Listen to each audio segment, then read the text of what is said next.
Okay, so I'm, making this Rimworld series that I'm gonna start up soon. So you'll guys be seeing that soon.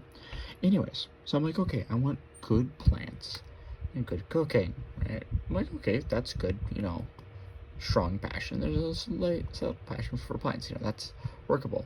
And then I look over at possessions, and there's a skull. A freaking skull. Why does an 18-year-old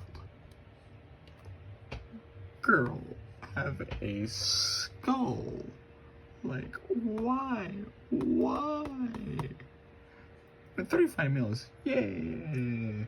But a skull? Maybe she's a psychopath, so that would make things easier. Or in a gourmand? She gets hungry quickly in a location. People come with her, even when not hungry.